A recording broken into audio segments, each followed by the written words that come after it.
Greetings. Hey, welcome to another episode of the Do Business Better podcast. We're going to give you information you can use to apply to your life and your business and make it thrive. I got a good guest for you today. We're talking about how you can be a good manager. That's what we want. You being a good manager. Maybe you're a solopreneur, maybe you're self-employed, but you know what? You probably still have to manage subcontractors. You have to manage those that you work with. You always team up and collude on different projects. Or maybe you have 7 employees, maybe you have 17, maybe you have 70. The point is, at some point in your career, as you are going through the paces of running your own business, you have to manage things. I got the author here of The Good Manager, and his name is Ralph Peterson. And he's going to talk to us about being a good manager, managing through the strife, managing through this coronavirus thing, managing people remotely, managing people when everybody is in tumult and turmoil. We're going to cover it all, man. Welcome to the show, Ralph Peterson. Thank you so much. It is crazy out there.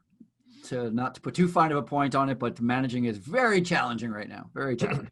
All right. So a little background about you. You spent a few years in the Marines. You then worked in corporate in the long-term care industry. Long-term care, absolutely. Yeah. And then 3 years ago, I finally broke away, took off those golden handcuffs. You know what I'm talking about. The ones that keep you employed way past where you want to. I've always wanted to be on my own, doing my own thing. And it took me a long time to get there. So finally 3 years ago, went out on my own. And now I own my own management company, still working in long-term care primarily. Yeah, so it was 26 years ago for me, 1994. I was a corporate guy, farm boy turned corporate guy, salesperson, and I dropped the handcuffs early. I dropped the handcuffs and dropped the gloves in 1994. I was only a 25-year-old guy, so it took you a few more years. So there you are. You got 8 years in the Marines. You got corporate work, working in long-term care, and then you say, I want to do my own thing. I know enough about this. What am I good at? And you've written a couple of books, and you say, I'm good about helping putting leadership teams in and managing. So tell me how that all came together. As a matter of fact, it even goes back a little further. It's even a little more straight line than that. I got promoted. I was working in housekeeping, laundry, and food service in nursing homes for a management company. So no big deal. I love the industry. It's great work. I got promoted. The first time I got promoted to a district level position where I had managers under me, the biggest slap in the face, the biggest challenge is finding new managers. Because I don't know if you know this, but there's no specific schools out there that train housekeeping managers. Uh-huh. You've got to develop, your best housekeeper becomes a housekeeping manager. Your best cook becomes your dietary manager. That's how it goes. And by the way, Ralph, that's the knock that you hear on all these industries is that when you really think about it, and you read the books, the EMyth by Michael Gerber, one of the business books I read years ago, talks about the person that loves to bake pies says, I'm going to start a business baking pies. And the thing is, they're damn good at making pies. They're not good at running a business or at selling pies or at ramping up the production of pies. They just loved making pies. And of course, by the time they realize their pies are so good that they are selling in spite of their bad salesmanship and the fact that they have no marketing program, and they don't know how to manage a business, they don't know how to ramp up production. They're in there for 17 hours a day baking pies, and then they hate baking pies. So in your situation, you've got the person that says, I need a person that can manage the housekeeping roles for 9 nursing homes. You're really good at doing the housekeeping at this nursing home. Can you manage everybody that does what you do in 9 of these places? And like, no. Yeah, that's the problem. So hold on a minute. That's not a problem. That is always sold as a problem, but it's a challenge, but it is a challenge we cannot overcome because, and nor would we want to. And here's the reason. The reason is because I get it all the time. Just because Sally is a good housekeeper doesn't mean she's going to make a good manager. That's what you're saying. Well, here's the thing. Here's the truth of this. I have no choice. Yeah. If I need a manager, I'm looking at 2 people. Have you ever had somebody say, oh my God, you know who'd make the best manager? We got to promote this guy. He's not here today because he called out again. And you wouldn't know because he's never here late. He's always leaving early. He never gets his job done. But man, If we put him in charge, he would be so great. You would never promote that person. Right. Instead, we hear about Sally, the person who always comes in early, stays late, helps out, works with anybody, works Saturdays and Sundays when it's not her Saturday and Sunday. So yes, it is a challenge to get Sally to learn how to be a good manager, but here's the best part about managing. It's a learnable skill. If you can learn how to drive a car, you can learn how to bake a cake, you can learn how to manage people. Yeah. It's a learnable skill. And that's what I think is so important. But back to my quick little origin story. So I found myself really struggling with trying to find and promote and train managers. And so I finally started to have a Wednesday night meeting. Every Wednesday night in a basement of a nursing home, I would have this meeting where I would just invite my management team and we would talk openly. This is in 2004, 2005. YouTube had just started, was very new. And I was looking on YouTube for some type of, is there any books that my managers could be reading? Is there podcasts, which was brand new, could they be listening to? Right. Anything to train my managers. And I found a video and it was called The Fireside Chat with an Executive. And I'll never forget it. It was a woman in a business suit sitting in front of a fire. And she was legit talking about employee engagement, and she was talking about recruiting efforts and bonuses and shift differentials. Meanwhile, I work in a nursing home just outside of Boston, Massachusetts. I have theft. I have drug use. Fist fighting with employees. You name it. Like, she was so not talking my language or my team's language. Right. I was like, you know what? We're just going to sit down in a nursing home basement, and we're going to have open discussion about how can you tell if somebody's on drugs? What is the best way to investigate a theft? What is the best way to listen to or commiserate with or slow down, calm down somebody who's going irate in a nursing home? And I was doing that for a couple of months when what I didn't know at the time was the owner of that nursing home, every Wednesday night, he owned a bunch of nursing homes. Every Wednesday night, he was in this nursing home. So every Wednesday night, he's overhearing me talk about management. And one day he calls me to his office and says, I need you to start working with my managers. I need you to start training all the managers. And that's quite literally how it happened for me. I organically fell head over backwards into training managers. And then I was working for this management development company, one of the largest in the country, that provides housekeeping, laundry, and food service to nursing homes. And I said to them for years, I'm in the wrong position. I need to be training managers. I need to be training managers. And eventually I finally got the final no, where they said, we don't think that, we have other people that are set up for the management training program. We don't need you in that position. So we just want to keep you in operations. And I was like, that's not what I want to do. And so I left that, started my own company. Now I train managers full time. So that's full circle origin story. Okay, so I like the story because then that means that you, like everybody listening to this podcast, or most people listening to this podcast, run your own business, and they're sitting there saying, okay, everybody has a background, everybody has a story. A lot of people have heard mine. That's, they've read my book and they keep up with my stuff, corporate to political comedian to, ag and business guy.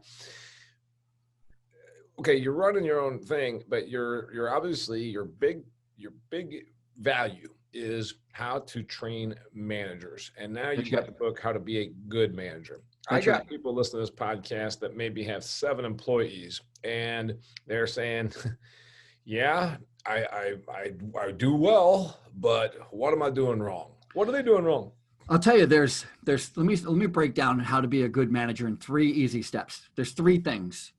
I have a bunch of rules for managers. I have a lot of warnings for managers. People fall into the same traps. But let me just start with what makes up a good manager. Because the book is called The Good Manager, Being Great is Overrated. That's the subtitle. Being great is overrated. Because it is. Once you think you're great, you stop trying. And once you stop trying, forget it, right? All goes downhill for you. Number 1, to be a good manager, you have to be a good person. You have to be the type of person that people want to work for. People want to hang out with. This whole notion that I'm not here to make friends, that's nice, all well and good. You can throw that on a bumper sticker. Don't take it to work. It's not going to help. People work for people they want, people they like. Yeah. Number 2, being a good manager means learning how to be good at managing. Be good at learning how to be a good manager, meaning how to talk to people, how to be a good detective. I give out these management toolboxes. And management toolbox, I have in there handcuffs. I have no buttons. I have police badges. I have all this stuff because these are all these little tools that you need to learn how to become a really good detective. So if you the want to be a idea, good wait a manager. minute, in your little toolbox. So if you were doing a training thing, I see behind your right shoulder, you got a no button as That's opposed my to little a no B button. It's the number one word every manager should learn. None of them like to say. because you won't be liked, or they're afraid that someone's going to be mad at them.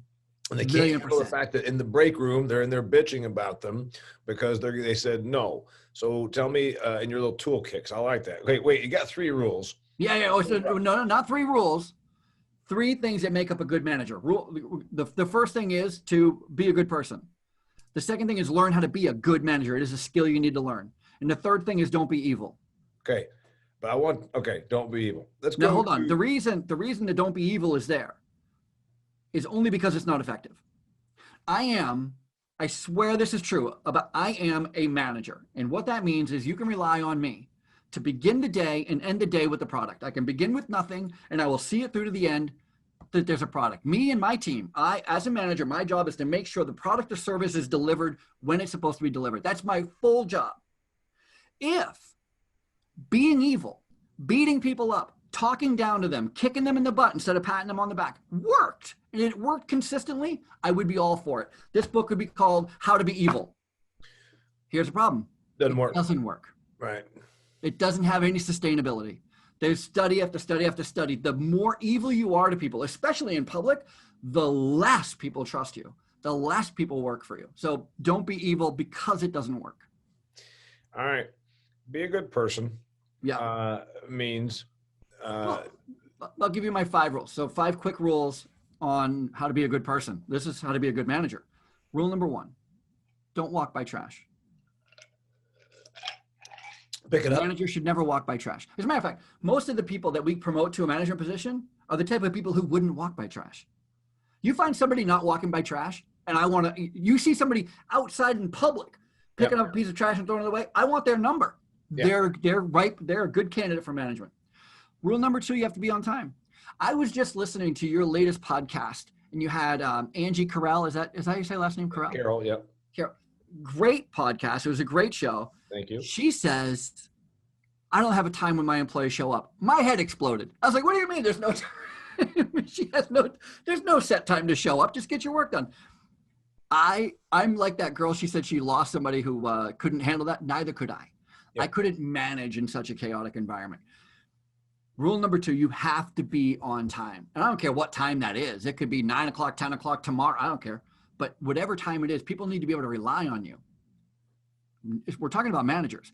If there's no time a manager is going to be available, that's chaos. I tried calling you 18 times. Well, I wasn't working. Well, I didn't know. Why don't you tell me when your working is? Rule number 3, managers must be dressing professionally. And by the way, instead of professional, I would say that managers have to stand out from their staff. Okay. They have to stand. I need to be able to look at a group full of people and know who's in charge of that group full of people. Does that make sense? I mean, I can't, if I'm a customer, if I need help, there was a terrible event that happened in the 70s where in Queens, I'm just outside of Queens here, there was a woman that was stabbed to death in the broad daylight, during the day, broad daylight. And she was stabbed over like 60 minutes of time. She got stabbed by this guy. She got away. She's yelling, screaming, help. Hundreds and hundreds of people saw her from all walks of life. Old people, young people, white people, black people, women, men, all walks of life saw this happen. Saw her get away. She ran. The guy caught up to her, stabbed her some more. She gets away again. She runs some more. The whole time. Eventually, he kills her. Nobody ever called the police. Why didn't anybody call the police? So the psychologist went through and they're trying to interview as many people as possible to find out why didn't anybody call the police? Here's the reason. Everybody thought somebody else was doing it. Nobody took control. Everybody thought someone else was in charge. And now what we teach, especially in nursing homes and long-term care, and if you're ever in the hospital, if you're ever in a crisis, you got to listen to this piece of advice. It's so crucial. If you are ever in a crisis, let's say you're on the street and you're having a heart attack. You feel like something's really bad and you're on the ground and you just got hit by a car and a group of people are standing around going, oh my God, what happened? You have to pick someone out. Hey, the guy in the red jacket, call 911. Right. If you don't specifically address someone, identify someone and tell them it's their job to call, everybody will assume somebody else is calling. and to lead back, which is why in hospitals and nursing homes, we put the name of the nurse in the resident's room. There's a whiteboard in every resident room. We put the name of the nurse. So don't yell help, yell Kim. Yeah. Because Kim's going to hear Kim way before she hears help. You understand? I like it. So it's very important that a manager stand out from everyone else. Super, super important. Rule number 4 is a manager has to be a good worker. This one is there's so many twists and turns with this notion, but I'm just going to make it quick for you and easy. Your staff, not just for me, but for the listeners of the Do Business Better podcast. Yeah. I didn't mean you specifically. I'm talking you, proverbially everybody. The proverbial you. When it comes to being a hard worker, 2 things. First of all, every manager I've ever promoted believe that promotion is like winning the lottery, like they never have to work again. And that creates a lot of problems down the road. Number 2, they quickly lose sight of how to manage their own time. You know what the freshman 15 is? When you go to college and gain 15 pounds? Right. Or this year we're calling it the COVID-19 because everybody's gaining 19 pounds. Right. That is what happens. That same kind of thing happens to new managers where as soon as they get freedom, nobody's looking over their shoulder. They can do whatever they want. They can sit at their desk and nobody's questioning whether they're working or displaying on Facebook. They lose sight, like a freshman loses sight of how much they've eaten throughout the day. They lose sight of how much time they've wasted, and they end the day with not getting their work done. And it's a really, really bad thing. The other thing is with your staff, here's a big thing. If your staff are short or if your staff are being asked to do something above and beyond to work really hard, they need to see you working just as hard. So it is super important as a manager to be working and to have that visual representation where people can follow your lead. You have to be a good worker. So you're a good worker when you get the job. That's how you get promoted. And you got to stay a good worker. It's very important. Rule number 5, you have to be visible. Be visible. Be visible. You've got to be able, people have to see you. I was doing a presentation for police officers recently in New Hampshire, and they were talking about when the new Waze app came out. You know, the new Waze is the GPS app. And I was asking them, how has that affected your job? Because, you know, when I was a kid, we had radar detectors and they wouldn't work because when you went by the grocery store, they went off, right? So you could never tell if there was a police officer around. And now with this new Waze app, you can pinpoint it. And there was a police officer, he raised his hand and he goes, I use it to check in. And I was like, what does that mean? Well, it turns out if you're a patrol officer, especially in New Hampshire, you're not allowed to go back to the precinct to do paperwork. So every time you pull somebody over, every time you write a traffic ticket, every time something happens, you have to sit on the side of the road and get your paperwork done. Have you ever seen 2 cops sitting in a median? Yeah, that's called an in-service. That's one cop helping another cop with a new program or a new way to fill out a report. They're literally working. They're trying to get their paperwork done because they can't do it at the precinct. Okay. Well, the problem is with these new police cars, they're so fully loaded, they're so sensitive that they ding. They have cameras on the back of the tailgate of the car, and they ding when they read license plates. License plate, speeding, license plate, blown headlight. You know, they can just see it. Ding, ding, ding. Police officers get so distracted by this ding, ding, ding, ding, ding, ding, ding, ding, that the Waze app has actually helped a lot of police officers because now they go to the median, they pull out their own Waze app and they check in. They go, I'm right here, and they identify themselves. And you know what happens when they place it where they are on the Waze app? Everybody slows down when they pass them. Everybody obeys the law, which means no dings in the cruiser, which means they get their work done. It's the same thing in management. If your team sees you regularly, you don't have to say anything to them. If you just walk in by, they see you around. Their hands are tended to, they take their foot off the gas, and they continue doing what they're supposed to be doing. Being visible is super, super important. Yeah, it's a little bit of the cat's away, mice will play, but the reality is it also shows commitment and it keeps people because, you know, I took a supervision class when I was at Purdue, and they talked about, people by and large want to just work hard. They want to be responsible. They want to do this. And I'm like, Bullshit. I'm not sure I don't that's know who you're true at talking all. about. Like, I've worked in a factory, I've worked in an excavating business. I'm not sure I wholeheartedly agree with that. They do what they can get away with because economics taught me that. All right, so his name's Ralph Peterson. His book is The Good Manager. We're going to talk about that later. But if you got the 5 rules again, I started writing them down, but I didn't start until number 2. So give me the first one. That's okay. So hold on. So these 5 rules are for managers, but they're really for anybody. Because rule number 1, don't walk by trash. Rule number 2, be on time. Rule number 3, dress professionally or stand out. Stand out. Rule number 4 is to get your work done. Be a good worker. And rule number 5 is be visible. These 5 rules, I say, are for managers, but quite honestly, is there an employee in the world we don't want them to be on time? We want our employees not to walk by trash. We want our employees to be on time. We want them to dress professionally. We want them to get their work done. Here's the caveat. This is where we're going to hit the rubber's going to meet the road right here. This is the test. Do you have what it takes to be a manager? And quite frankly, not enough people do. Rule number 1, managers are not allowed to walk by trash. However, if you want to be a manager, we'll tell if you have what it takes to be a manager is also not allowed to pick it up. Rule number 1, managers are not allowed to walk by trash and they're not allowed to pick it up. Now what do you do? How does that make you feel? Is that because you think that it's not because they're above it, it's because then that's all they'll get done doing is picking up trash, right?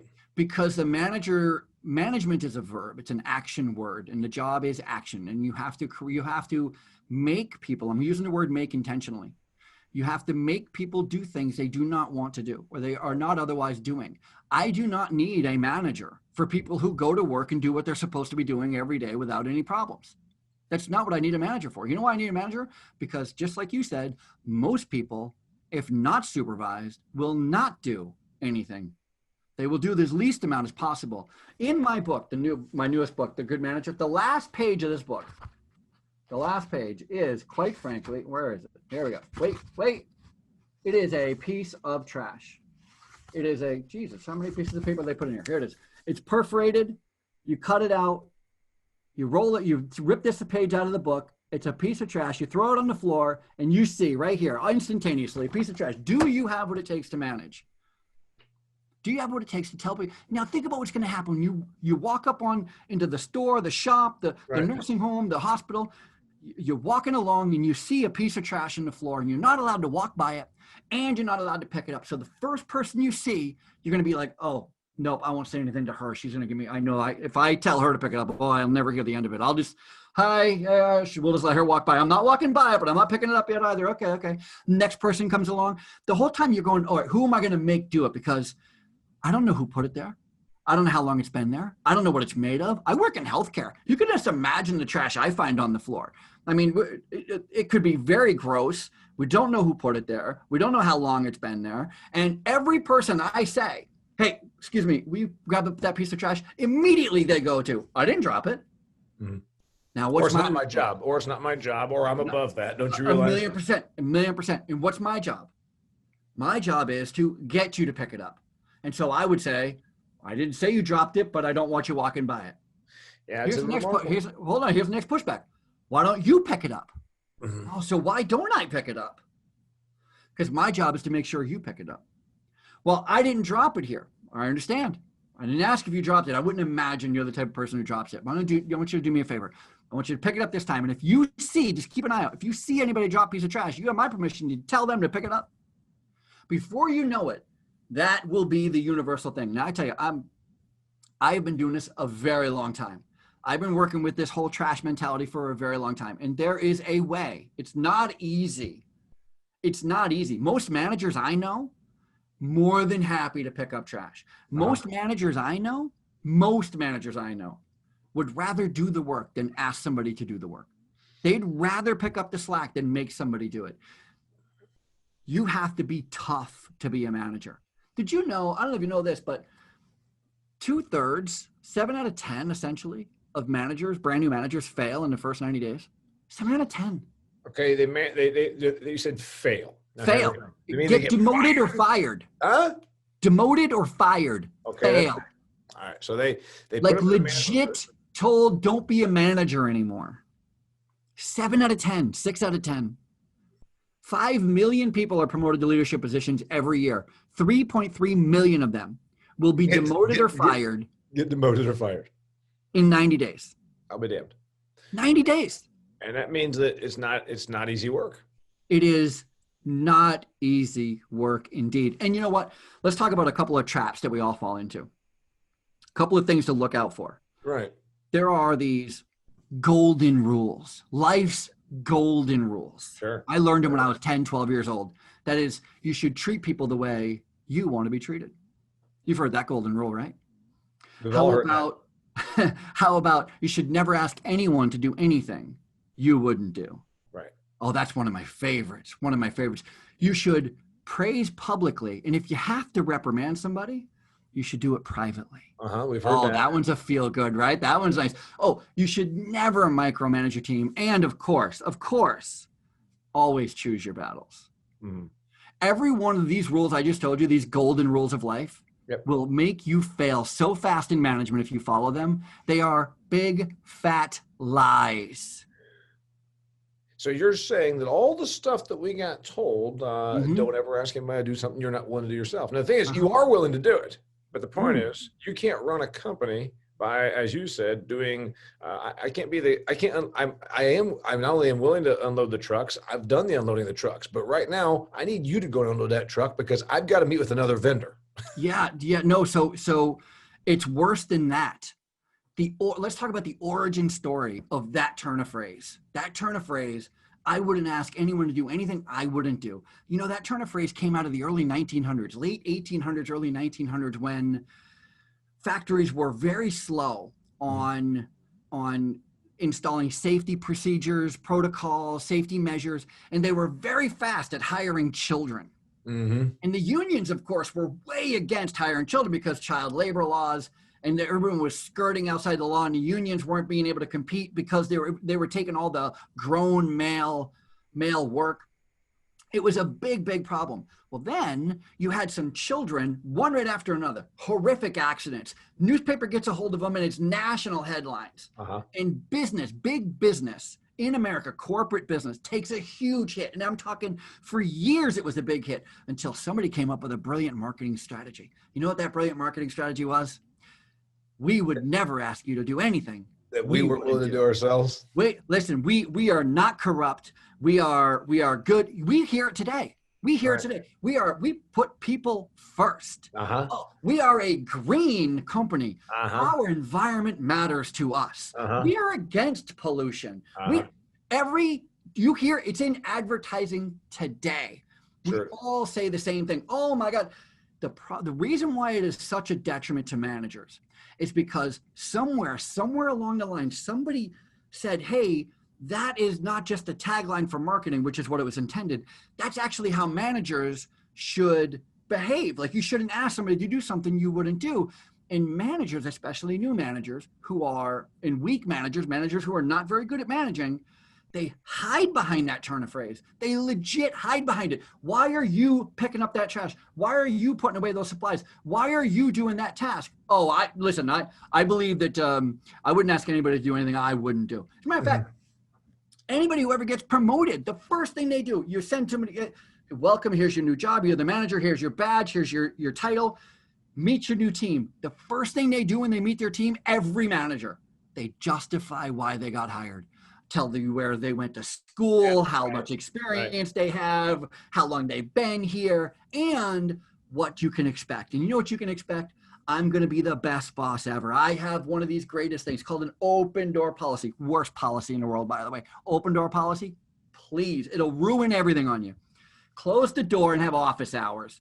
That's another one. Open door policy really means just I'm open for complete interruption and distraction every time that idea. Every time Mary gets mad that I didn't put the mayonnaise back in the refrigerator in the break room, she wants to, then I got to come in.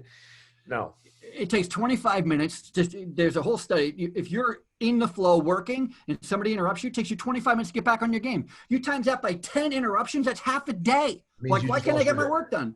Close that damn door. Crazy. You got some good rules, by the way, Ralph, and I could have you on, and I think we should again because I like it. Management. Okay. The people that are listening to this are saying, you give me a lot of stuff. You give me a lot of stuff. Yeah. It's hard. It's hard. I think that you're going to say what I'm going to say. Being successful is sometimes hard, but really we make it harder than it is. I think that you summed it up really about the big thing is sometimes, yes, you're not supposed to be a bad person, but it sounds like you're really supposed to be a firm person, firm on your convictions about what it takes to be successful. It's not that I'm got some problem with you. I'm not lining up against the person from, accounts receivable. No. It's about being firm. It takes a bit of backbone and being. It takes a lot of backbone. Firm on the convictions versus the people. It's about, no, here's what we're trying to accomplish. Mm-hmm. It takes a lot of backbone. And I am a dealer in fairness. When I have 2 employees, it is super important for me to split up the workload between those 2 employees evenly. And they need to see that it's even. Transparency is key. Yeah. And if I have 3 employees, it has to be split between 3 employees. If I have 3, or if I'm supposed to have 3 and I have 2, then I have to take a little bit of that lion's share. And they need to see I too have skin in the game. If my employees are running around and I'm sitting around playing Candy Crush, I am going to lose big time. And there's a lot of managers right now who have lost and even know it yet. They've been terminated and they don't even know it. Because the person that's doing Candy Crush when they're trying to do that just points out number 4. You've got to be a good worker. Got to be a good worker. You got to be visible. All right. I know there's a lot to chew on. Here, let me give you this one final thing. I brought a whale. Whoa! Final thing. By the way, if you're not, let me remind our listeners. Some people just listen to this on SoundCloud, Stitcher, iTunes, etc. You're gonna miss my whale. You should be watching it because this is now a video on a YouTube channel. And I would love for you, if you are a listener, please go to my YouTube channel. It's called the Damian Mason channel. Go to YouTube, type in Damian Mason channel. That's it. And subscribe. And then you will find my Business of Agriculture podcast and my Do Business Better podcast. And you can watch it. And you can see Ralph right now in his awesome office holding up his whale. That's right. Here's the thing about a whale. Do you know how a whale dies? No. A whale does not have a natural predator. There is nothing the whale fears other than fishing nets and some fishermen. But otherwise, they don't have any natural predator. So they're not scared of anything. So how do they die? They die tragically. They die by drowning. Whales get too old to surface for air and too tired. They're a mammal. They're an air breather. They have to come to the surface of the air to breathe. And there will come a time in a whale's life when they themselves have taken on too much. They've become too big. They've tried to take on too much. They get too heavy. They get too tired and they drown, and it is slow and it is painful and it lasts a long time. You see whales beached up on the beach. It's because they're trying to take a break from drowning.